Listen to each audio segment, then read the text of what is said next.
Regular viewers of Crowdsource The Truth will remember my next guest is a retired French naval officer, a former member of the DGSE, and an American citizen who for some time resided in Florida, got into a little bit of a jam-up when he attempted to rescue Princess Latifa of Dubai, and his American-flagged seafaring vessel was boarded by Emirati commandos and the Indian Navy.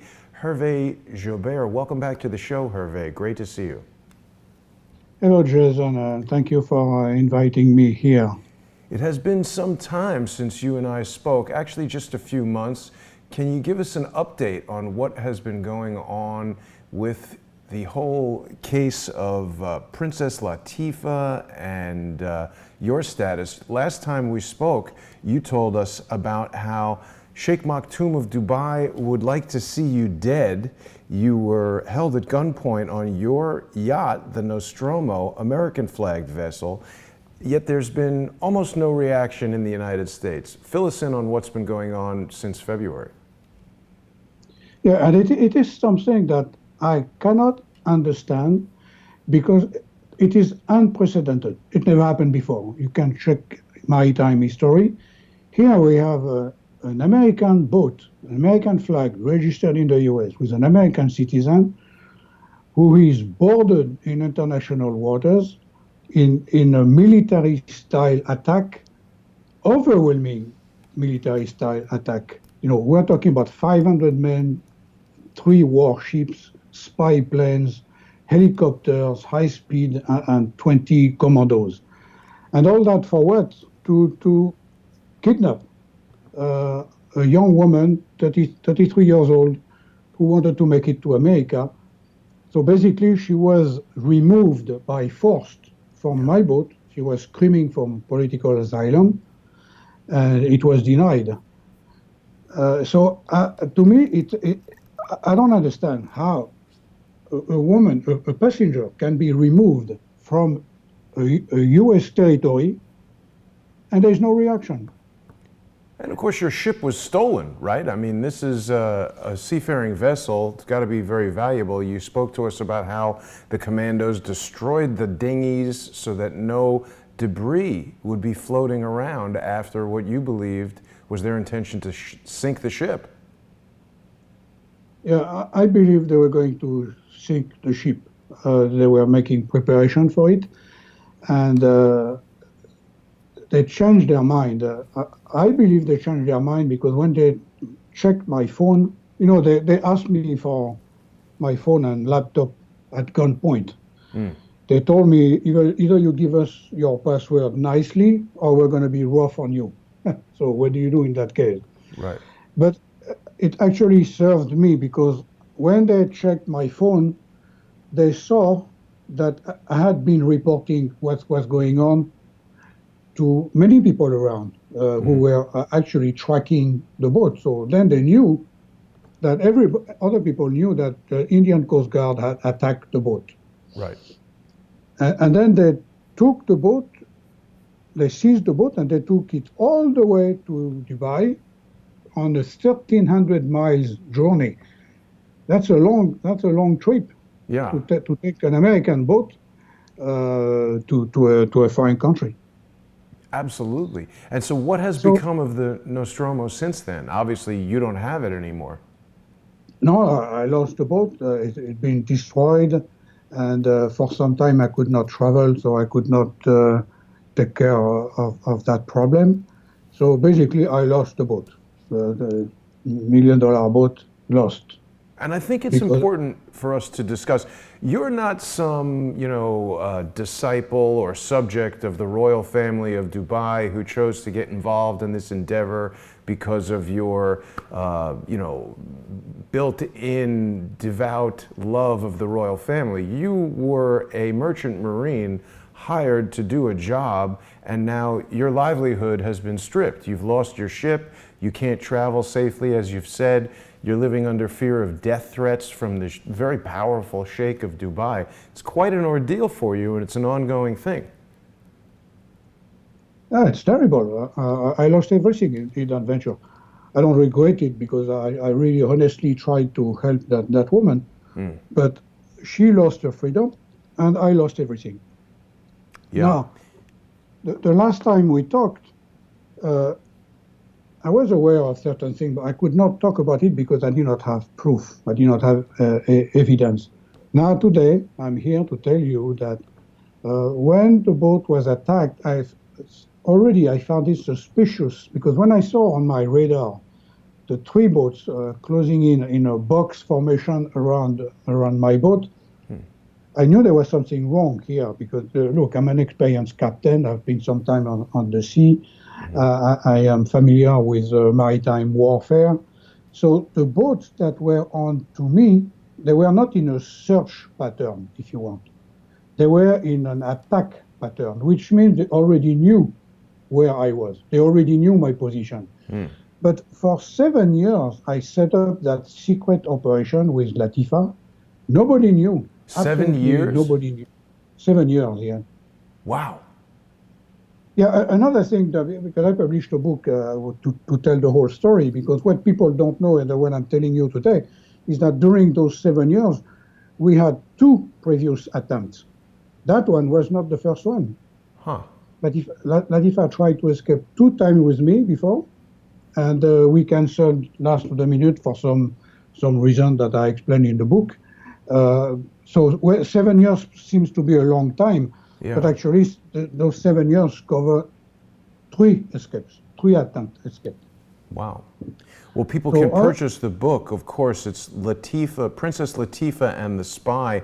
This is the story of the amazing escape attempt. I want to add, Hervé, from our last conversation, you told me that one of the critical factors in the failure of the attempt was Latifa's unfortunate decision to send some sort of text message or Instagram message to members of her family before you were safely at your destination. Isn't that correct? yeah, I heard that a lot, and that's why that's one of the reasons why I wrote a book. It's to clear some misconception because some people they're trying to blame it on Latifa. So I can tell you today that and I got a confirmation from Yahoo and other satellite server companies. It is impossible to get the GPS of a boat in the middle of the ocean from a Yahoo, from an email alone. It's not in there anyway. I And see. the way I set up my operation anyway is my connection was like a proxy. So even if you looked what was my IP address on the email, you would see that it's coming from Omaha in Nebraska, Right. not the Indian Ocean. So that's how I knew there's something wrong because 7 years of preparation in absolute secrecy. When Latifa escaped on February 24, the family had absolutely no clue what happened, where she went, or how, or what, or whatever. But there was only one organization, only one, a company, an American company, who knew my position live. It was my satellite server company. Like when you have a mobile phone, you have your server. Yeah. Okay, for a satellite phone, it's a little bit different, but it's almost the same. So my satellite, I had suspicion that my satellite provider sold me out, And it's gave away my, KVH, right? and it's KVH. Yeah, that company, KVH, Kilo Victor Hotel. So, and I confronted that company several times, and I asked them, "Did you provide my position to any third party?" They never denied it. Ooh. Instead, they lied to me. The first time they lied. They say, "But we don't know your position." Of course, they know my position. So Yeah. they started that conversation with a lie. So I'm going to file soon a lawsuit against that company because I have, I believe, I strongly believe they divulge my position. Now, they divulge my position to who? Because I suspected that KVH gave away my position, which is an absolute scandal. I'm a subscriber. I'm entitled to my privacy. They don't have Yes. the right to give away my position. How come? Right. Unless they have a legitimate reason. But if they had a legitimate reason, they would have provided it already. Like a warrant or a court order or something. Right. But here, nothing. And they've been confronted several times. They run away. They don't want to comment. They don't want to respond. Look, if you're innocent of something, you're going to say, no, I did not do it, or it's Right. not me. Right. But they don't behave like that. So now, to who they divulge my position? And that's the most shocking update that I have to tell you. Yeah. Because now I have a source. So it's not an allegation or a suspicion. I have a source who is telling me that the FBI office in Abu Dhabi gave away my position to Dubai. So here you have an FBI office in the UAE who divulged the position of an American citizen. That is a scandal. And I'm calling today on an inquiry on the FBI to clear that up. Because I understand the Dubai family, they must have come to the FBI in Abu Dhabi to tell them, well, we lost our daughter, we want to find her. Well, okay, we can help you, but if you tell us she's been kidnapped, we can help you. Oh yeah, she's been kidnapped. Okay, so we're going to help you. Then the FBI agent contacted KVH, and somehow, I don't know how, I don't know what process, but the FBI agent contacted KVH and asked them my position. And KVH had my position live all the time. Yeah. So they gave away my position, and as a result, we got attacked, we got robbed, tortured, beaten, and a woman, a passenger, was forcibly removed from a U.S. territory and sent back to her abuser. That's terrible. Yeah. Because if the FBI in Abu Dhabi had not intervened, if they had kept this thing private, it was a private business. Today, Latifa would be in Florida. Right. Instead, she's back in Dubai, back in prison. Instead, she's dying in prison somewhere.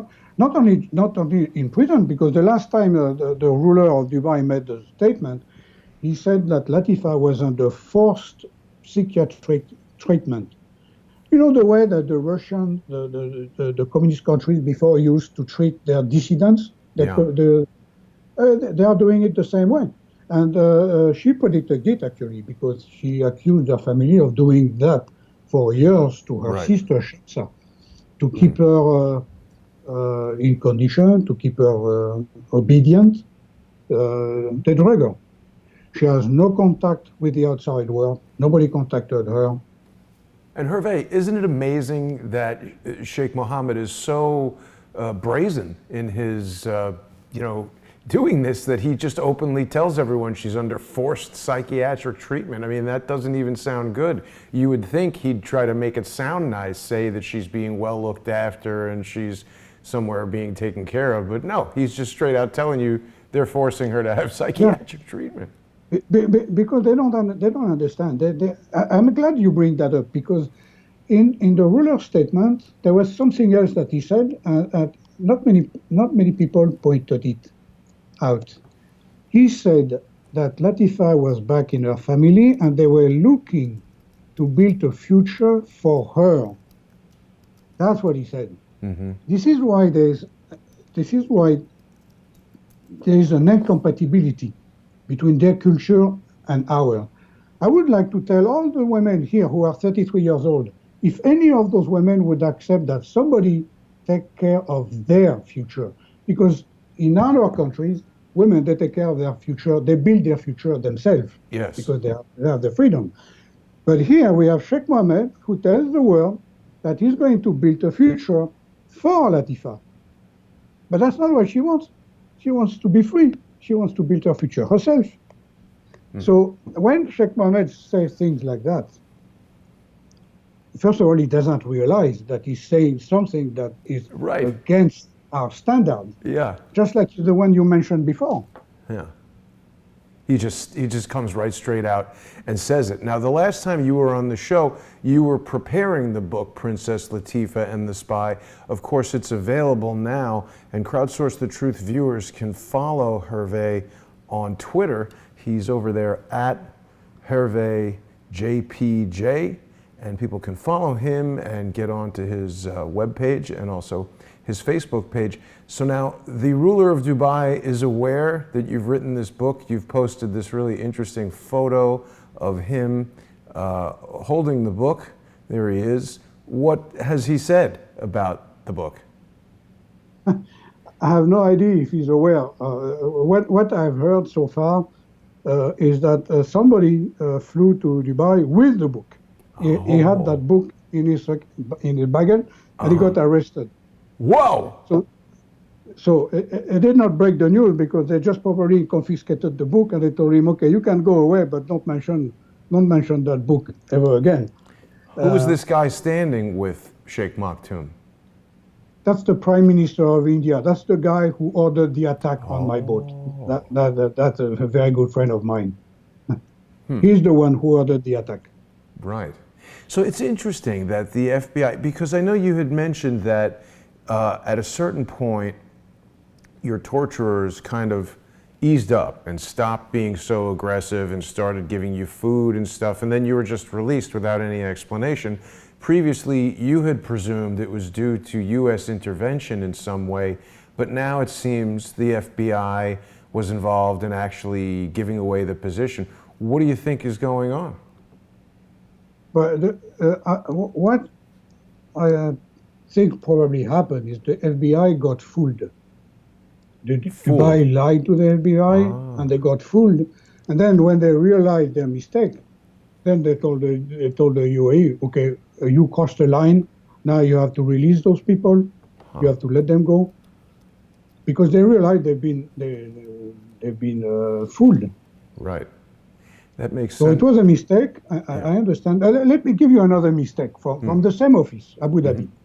So because I got the email after I was released, of course. But there is, I'm sorry to call him an idiot, but look, I get an email after I'm released from an idiot in the US Embassy in Abu Dhabi who is asking me if I'm okay, because he's checking me because there have been reports that I've been kidnapped. So how are you going to get an email if you're kidnapped? Yeah, so if you are, let me ask you, if you are kidnapped, how come do you have access to online? And can you send email? Do you have your Facebook in jail? So he's getting a report from my wife, actually, a missing report that I am missing. And what he's doing is send me an email to check if I am missing. It's really weird. That tells you the level of competence that's going on over there. Incompetence. Yeah. Unbelievable. Yeah. Well, we've been hearing a ton of really disappointing stories about the FBI since President Trump came into power. Now, remind us, Hervé, of the timeline here. When exactly was the thwarted escape attempt? It was 2017, right? Latifa's escape? Yeah. She escaped February 24, 2018, last year, 1 year ago. 2018.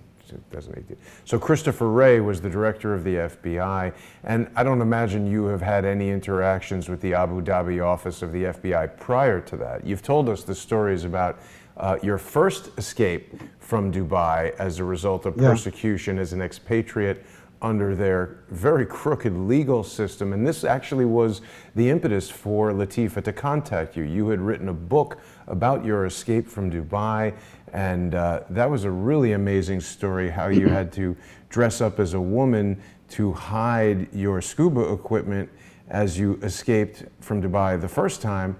And unfortunately, it didn't work out the second time. I guess once you start getting other people involved, there's a lot of ways things can go wrong. Yes, but I used the same modus operandi, actually, which was Latifa getting in a dinghy and going to the beach and then with the dinghy going to international waters where I was waiting to collect, to recover her, to rescue her. And then she went on the boat, and the minute she stepped foot on my boat, she was a free woman because she was on a U.S. territory with a U.S. flag flying in the back of the boat. Right. And she was betrayed. I was betrayed. I think it was not intentional. It was some mistake from some idiot. And now it explains why, because there's another thing that I'm telling you now is that I filed 2 complaints to the FBI about that. Yeah. They were ignored. I never got a response. Yeah. And when I tried to find out what happened to my complaint, they said, "Oh, they were sent to the headquarters." So basically, they shelved my complaints, and I know now why, because it's quite embarrassing. Right. That because of them, they divulged the position of the boat of an American guy, an American citizen, who got attacked. It was a total failure. I think unless Princess Latifa was colluding with Russians or trying to impeach Donald Trump, you would have a difficult time getting any activity from the FBI with regard to what was going on there. It really is quite upsetting because I think Americans are learning a lot about the substantial gap between our perception of what our rights and freedoms are intended to be and what they actually are. Of course, just yesterday, we heard from the Department of Justice, the same Department of Justice that controls the FBI, that they have now indicted Julian Assange for espionage. So while you, as a maritime captain, expect to be afforded all of the safety and security during your passage by sea as an American vessel, certainly as a journalist, people expect to be able to have the same protections that we've always come to have. But when things like your ship being boarded with the inadvertent assistance of the FBI and Julian Assange facing potential death penalty for espionage as a result of publishing information in a similar fashion to the New York Times or the Pentagon Papers, it really is a cause for great concern. You spoke to us last time, Hervé, about how Dubai is actually under Sharia law, something I didn't know, and something that's maybe not apparent to some of the tourists that go there to enjoy the Atlantis Hotel and Nobu and the fancy nightlife and shopping. We don't really openly associate Dubai with Sharia law in the same way we might Saudi Arabia, but there are a lot of misconceptions going on. So when do you think you'll file this lawsuit, and what are you expecting to happen now? Well, I'm going to file those lawsuits within 1 month, 1 month, maybe a couple of months. And then I don't know what's going to happen because, look, I need to call on inquiries on the FBI. I need to file a lawsuit against India because it's India who attacked my boat first. And then I was kidnapped by the UAE. The UAE orchestrated the whole thing, so I need to file a lawsuit against them as well. KVH will come first because as a U.S. corporation based in Rhode Island, they breached my privacy. Yeah. No, that's a serious concern because obviously, I mean, this is like, again, it causes me to think about what's just happened. We've seen Wells Fargo and TD Bank turn over Donald Trump's financial information to Congress simply because they asked. He hasn't been convicted of a crime. He's not accused of a crime. I mean, he's accused of a crime, but we haven't seen any evidence. Exactly. Yeah. And so, I mean, it's kind of the same thing with you. Here you have a contract. This is for your satellite communications, your telephone. You certainly do not expect the company that you are paying to handle your digital communication to just turn that over to a foreign country. I can't imagine what they would have said to the FBI, but what a major breach of security to know that as we travel around internationally, I mean, this is equivalent to someone makes a cell phone call in a foreign country and AT&T or Verizon tells the foreign country where that person is and they get arrested for not even doing Well, I mean, I guess it was a crime to take her out of the country. Is it technically a crime? What does Dubai consider what you've done in terms of the criminal penalties?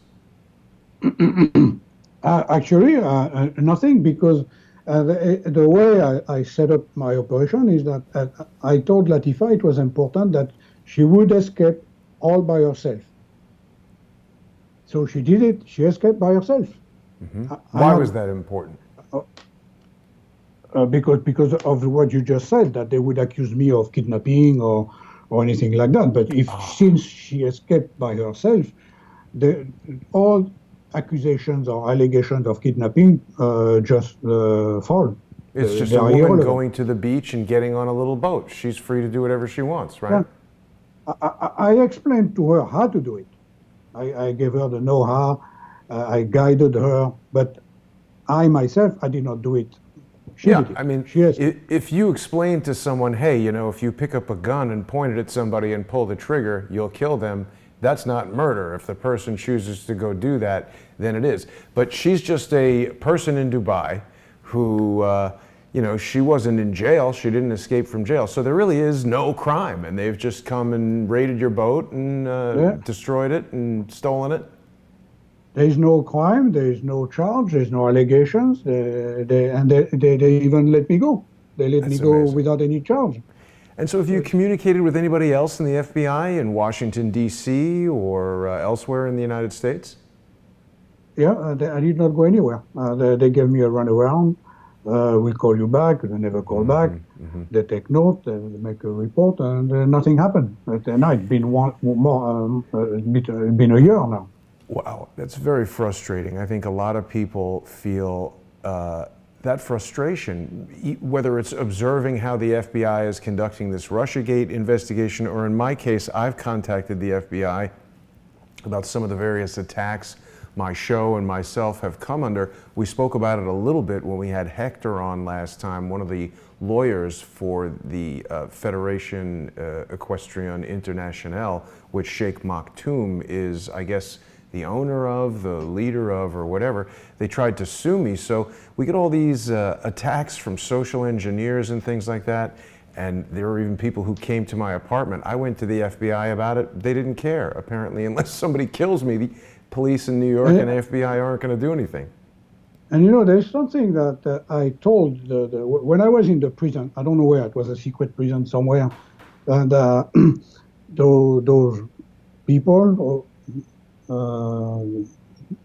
would not say guards, but those Emiratis, they told me, we have to let you go. We have to let you go, but you have to promise us that you will not talk to anyone about what happened, and you will not say anything. If you do, we will get you back. You've seen the power of Sheikh Mohammed. He can get you from anywhere in the world. He can kidnap you, he can kill you, and we will if you talk. So I responded, not knowing what would happen next, but I responded to that official. I said, no, the only power of Sheikh Mohammed is to corrupt. He has the power to corrupt. By himself, he does not know anything, he does not do anything, he doesn't sell anything. His power is to corrupt. And that's what happened. That's what happened. Somehow he corrupted the FBI office in Abu Dhabi to have them give my position and, you know, whatever. So this is why, to me, the US is responsible for what happened, because they gave away my position. And I am calling on the US now to put pressure on the UAE to release Latifa, because Latifa was under US jurisdiction, and they let her go with absolutely no justification. So I'm calling on the US, so they put pressure on the UAE to release Latifa. They have no reason to keep her. She's a free woman, she's an adult woman, she wants to be free, she wants to be in the US. Let her go. Right. So it's, you know, it's interesting, I think, for people to hear this from you, Hervé, because, you know, it's until you really get into the details, you don't really realize the gravity of this situation. This should be an international uproar on the order of this guy who was taken prisoner in North Korea. Now, even though Latifa is not an American citizen, you are. As you've said many times, your ship is a US flagged ship, and you know, as citizens of the United States, we're supposed to feel protected by the government, not that they go tell other governments where people are located on U.S. vessels and have them taken away. Really, President Trump should be kind of putting pressure, as you said, demanding that Sheikh Maktoum release Latifa, but I guess it's a difficult diplomatic situation because it's his daughter. Yeah, it's his daughter. His adult daughter. She's an adult. It's true. They should give her asylum. Uh, And she's made no public statements. It's interesting because earlier I was just Googling as you were explaining to us, Sheikh Maktoum had released some statement, but when I should use DuckDuckGo, but when I hit Google, Sheikh Maktoum statement Latifa, we've got something from May 1st where a lawyer has said Dubai's Sheikh's horse should not run. I guess he's clued into some of Hector's reporting. And then we've got a report about Crown Prince Hamdan, you know, Faza of Dubai and his two brothers getting married at the same time, which you've told me about. And then the next thing is all the way back to December, where the UAE released some pictures of her, but, you know, who knows how long they prepped her for those pictures. We really haven't heard very much of anything about Latifa. No, and come on, she's been in detention for 9 months. She's been under drug. Of course, she's going to look like she's troubled. Would not you be troubled if you've been detained for no reason for 9 months? Yeah, you would think, for sure. And, you know, you experienced that detention. You've told us it was solitary confinement and no water. Dubai, of course, in the middle of the desert. Had to be very unpleasant. What, I mean, you know, Latifa looks pretty okay here for the most part, although she looks like she's wearing a wig. I don't know.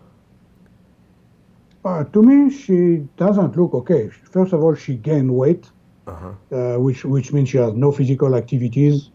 Before, she used to do scuba diving and horse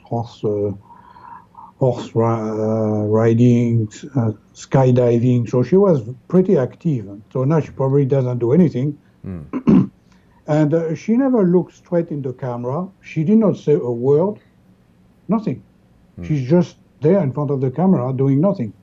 And she's here with Mary Robin from the UN Commission on Human Rights, but we know that Saudi Arabia is on the UN Human Rights Commission, and who knows who this lady is. You've said that Maktoum's specialty is corrupting people. I think it's pretty reasonable to presume that they've got their fingers in this UN High Commission on Human Rights. We've heard some other stories about that Human Rights Commission from other guests. Harmon Wilfred explained to us in great detail how he was able to get no satisfaction from these commissions.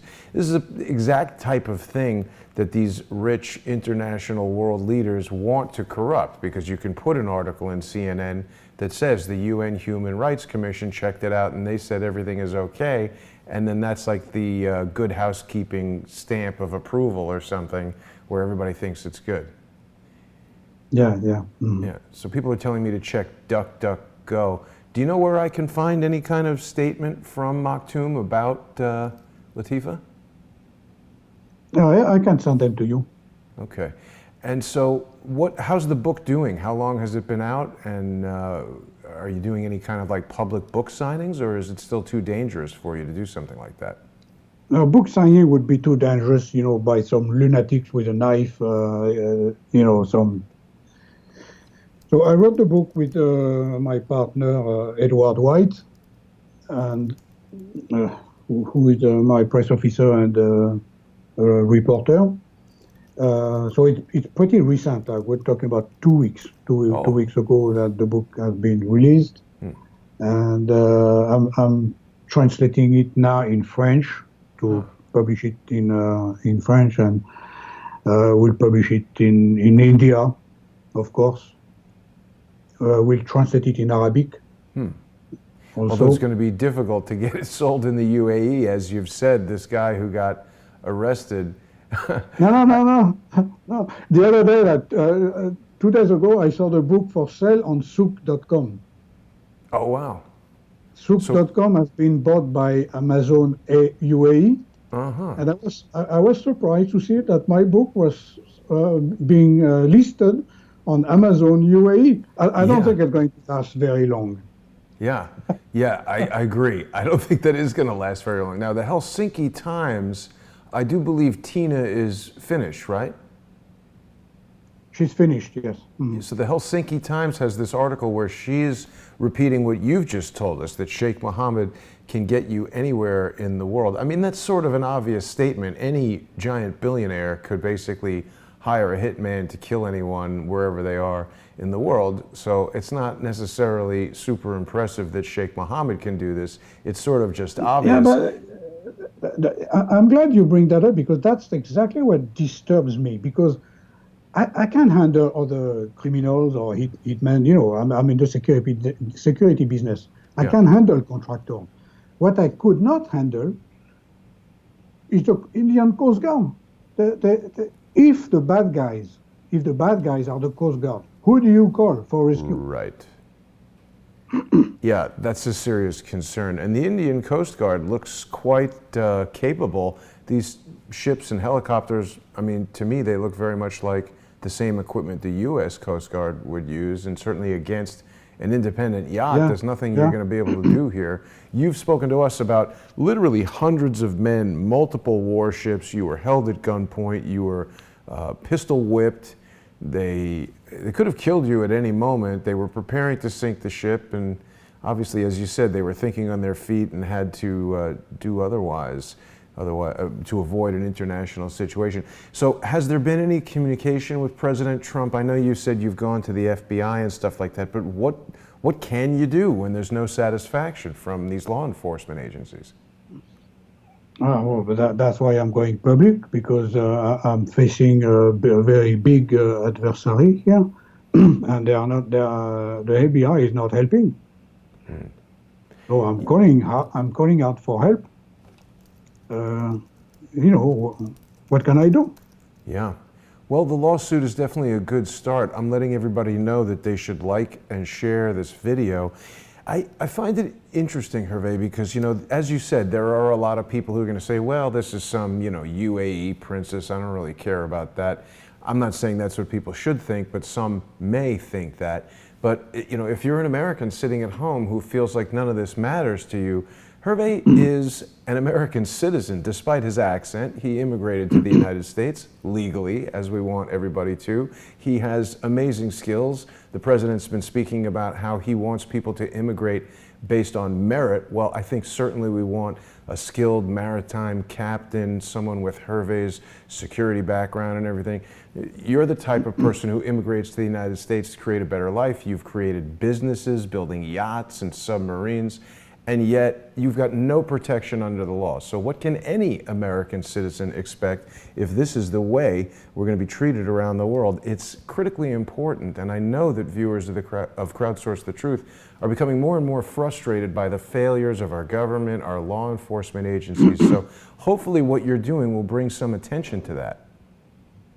And you know, the U.S. is my adopted country. I've been an American for about 10 years. And so to me, this is my choice. I wanted to become an American. Right. And the flag, especially when you're a captain on the boat, the flag, you know, the American flag that you fly in the back of the boat, it represents sovereignty, respect. Okay? When those guys, those goons, forgive me for my French, when they boarded my ship, they were mocking me. Yeah. And you know what they did? They tore down the American flag and they stomped on me in front of me. Wow. To ridicule me. I can't take that. I mean, there's nothing I could do. But those people, they hate America.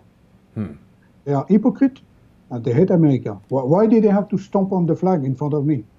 Yeah, that's an interesting detail. I think it's important for people to remember also, you're not just some random guy. This is a photo of you with Sheikh Maktoum. He knows who you are personally. No, he knows very well who I am. He doesn't like me probably, but he knows who I am. Yeah, Yeah. I don't know if people can really appreciate the gravity of the pressure you must be under day to day, knowing that, I mean, let's face it, he's one of the wealthiest, one of the most powerful men in the world. Not But everybody but can, but yeah, think a minute. yeah, Why did he think that he would need 500 men and three warships that I know of to get me? Was he that afraid of me? I mean, a patrol boat would have been enough. A yeah, simple patrol boat, right, with the 10 guys and guns, and I would have stopped. I would have stopped to any officials. Instead, he sent an overwhelming military force. yeah, Why? Why did he send so many boats, so many planes, so many people, so many soldiers? Why? I don't know. I guess he Did I didn't want to scare him? miss. Yeah, I No? think I think he wanted to make sure. He really wanted to get me. Yeah, He wanted to get Latifa, but Latifa was easy. So of course I was armed on the boat, but I would not shoot on Coast Guard anyway. yeah. So what's the risk? Right, right. I mean, I think armaments on the boat, I would presume, are in case of emergencies, pirates, anybody who might, uh, Yeah, of course, you're not going to stage a battle with an official. exactly. But that's why I was lost because when if the Coast Guard attack you, who do you call for rescue? Yeah, that's quite a And feeling, I'm and sure. also I was at loss for another reason is because it's in front of facing such an overwhelming force. It's like facing a tsunami. What kind of plan B you can have? There's no plan B. Okay, Hmm, what plan B you can have against a tsunami? right. Well, so So now it's, that's what I faced. I faced a tsunami yeah. of military guys, and I could not do anything about it. Absolutely, and imminent death. I mean, as I look at this photo, Hervé, I'm thinking about the timeline. So, of course, you were there from 2004 to 2008. You had your yacht building, submarine building business, and they must have been sort of pretty happy to have you there. You're an expatriate with great experience in military and secret agencies from around the world, building this high-tech thing in Dubai. They're really interested in making their country into like a technology center and a commerce center in the Middle East. And then there was this high profile thing where you escaped. And so did they know it was you when they sent the Indian Coast Guard? Oh yeah, yeah. They knew it was me. Yeah. Ah, so that's I another know reason. So perhaps they were, yeah, they knew it annoyed. was me. They No, really no. wanted to send a message. Come on, the FBI. It's going to take them 2 minutes and three clicks on the mouse to find what boat, whose boat, Yeah, and who is on the boat, who is the captain, who is the insurance, and who is the satellite provider. It's right. easy for the FBI. They can do it in 5 minutes. Wow. So yeah. So that, I mean, I think it's a personal vendetta. This is really serious. It's, oh, wait a minute. Is that Fazaa in the background in this photo, standing behind Maktoum? No, he was not there. Oh That day no. he was not there. No, I no. guess you put a pair of sunglasses on one of these guys in a Kandura with a Yeah. beard, and they tend to look kind of similar. Wow. So, Hervé, what else do you want to share with us about this ordeal? I'm so pleased that you've come back to give us this update, and it just seems like an ongoing struggle for you. Oh, it's an ongoing struggle. I mean, it keep going, but I have to get it through. Come on. Number one is a young woman lost her freedom. She wanted to go to the U.S. and her bid for freedom was destroyed. And then I lost everything in that disaster. Uh, I did not do anything to deserve that. I mean, I was just helping a woman. I did not break any laws. I did not do anything wrong. I was just helping a woman, a high-profile woman, Yeah. and it's a disaster. So I cannot just forget about it. And because in Dubai, that's what they told me when they released me. They say, forget about it, move on. You should be happy because you are not dead. They didn't The way reimburse you for your ship. They didn't give you your ship back. no, nothing. So we've got Joseph in the YouTube comments, Hervé, asking if you sent a distress call, and if you did, why didn't the U.S. Navy protect you? You were near Jordan or something, right? You were in the Indian Ocean. I could not. I struggled a little bit with one guy, and that's how they hit me in the head. I broke the nose of one of the commando, and then in the back, I don't know what happened. So that's why I could not press any buttons. First of all, they could have killed me just for that. Right. But the people in my entourage, Radha Sterling from detained in Dubai, for instance, she sent 3 distress calls to the Indian Coast Guard. No response. This is impossible. The Coast Guard, that's their job. Their job is to respond to distress calls. And Of any ship. Of any ship, yeah, anybody at sea. So Radha Sterling, because I had her on the phone, I told her we were under attack, and then she sent a distress call to the Coast Guard, to the Indian Coast Guard. Mm-hmm. No response. No response, of course, because they knew they were already there. Right. And certainly in that area of the world, the U.S. Navy wouldn't even be present necessarily, would they? Well, actually, I believe the U.S. Navy at the time was in Goa, because they are in India. There are some partnership and But cooperation. do they rescue private vessels? Is that what the Navy does? If it was an American ship, yeah, they would definitely rescue the American flag. The American flag. And Interesting. even the protocols, the procedures, and even it was not. But even in a case of hostage rescue or kidnapping, the Indian Coast Guard, they cannot board an American ship like that. Yeah. They have to refer to the U.S. Embassy. They have to make a report. They have to ask permission. Because if an American boat is in the area, they are going to do the intervention. And even the intervention is not a military-style attack. It's a patrol boat. They come together. They come along. They call you on the radio. They order you to stop. They come on board to verify papers and people and documents.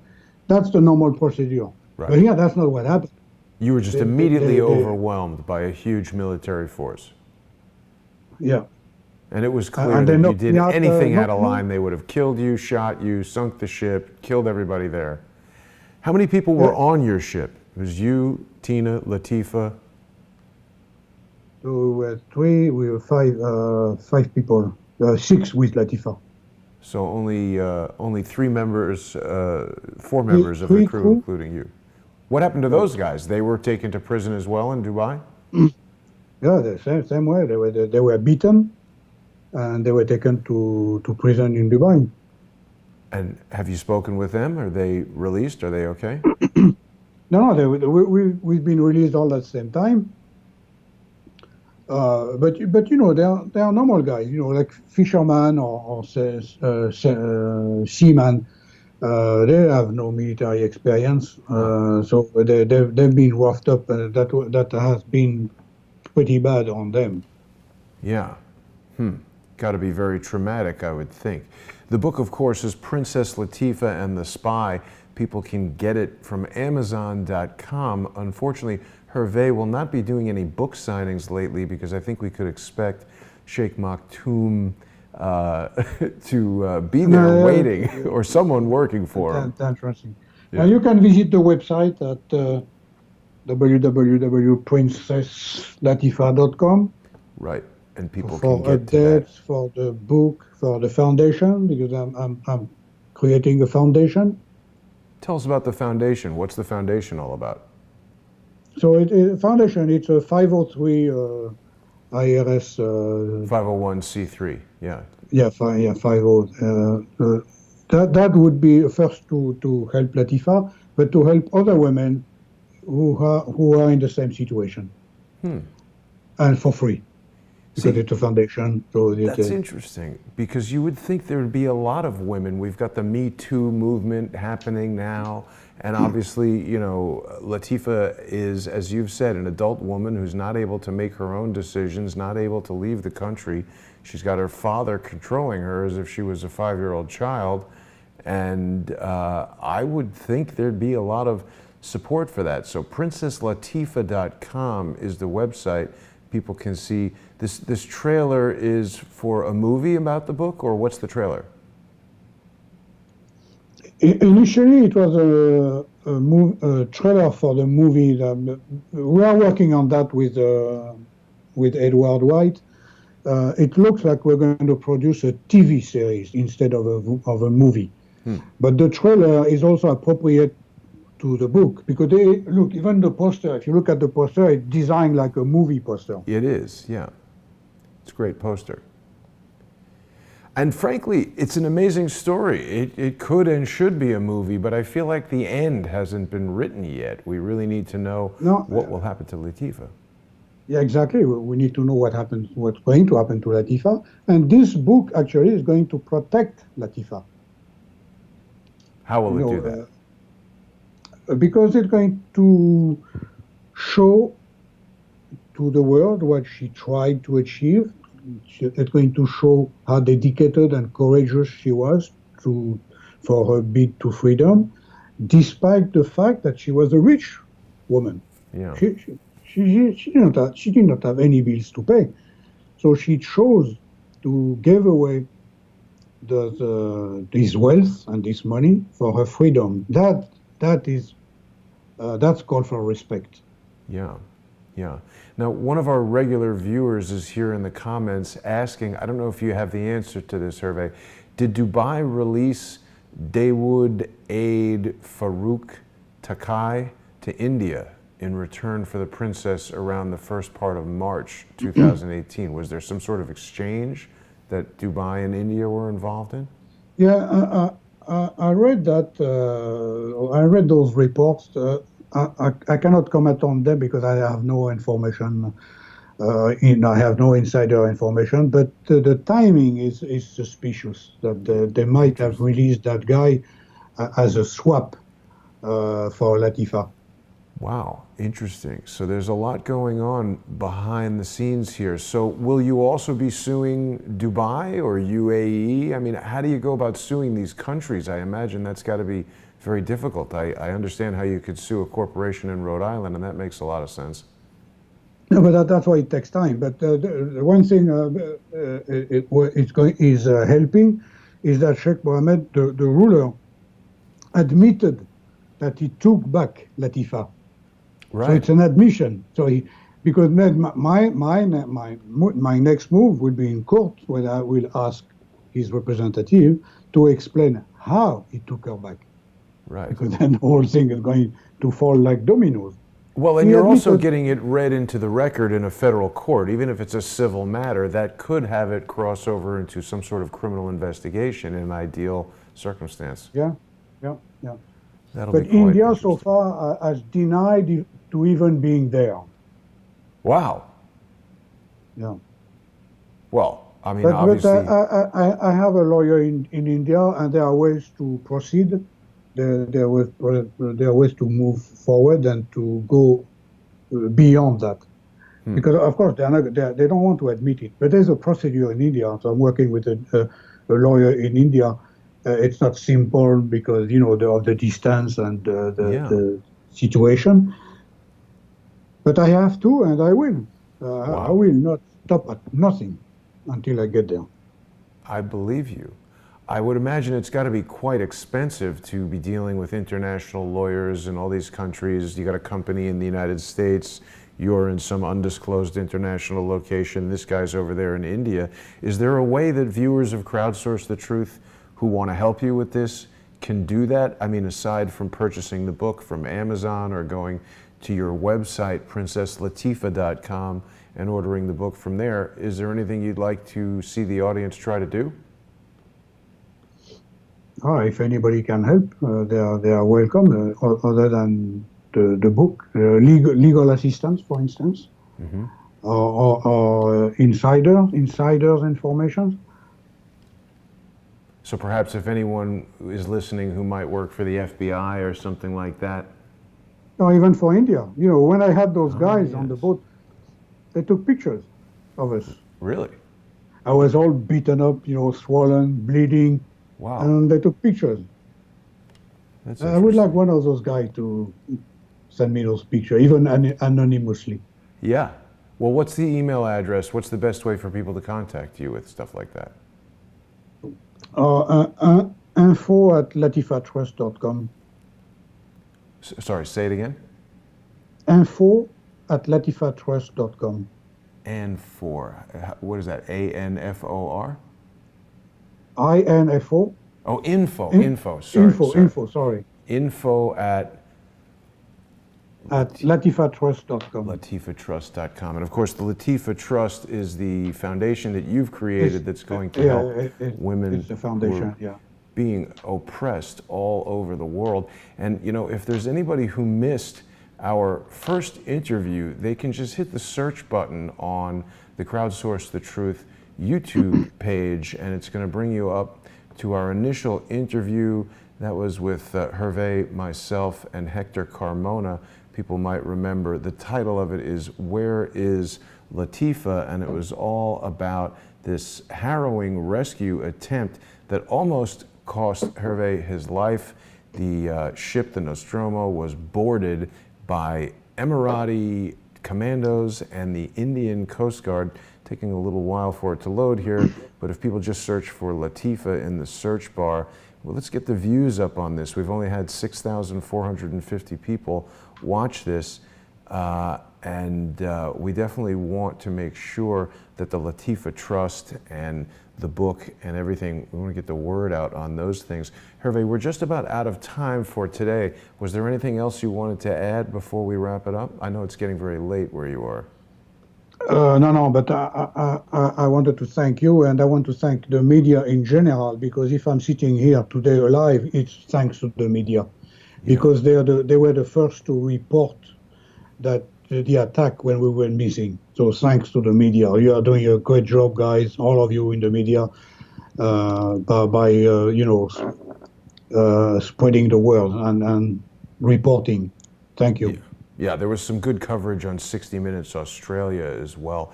So Yeah. this is an amazing story that has definitely captured my attention, and I know a lot of our viewers want to know what's going to happen to Latifa and what's going to happen to you.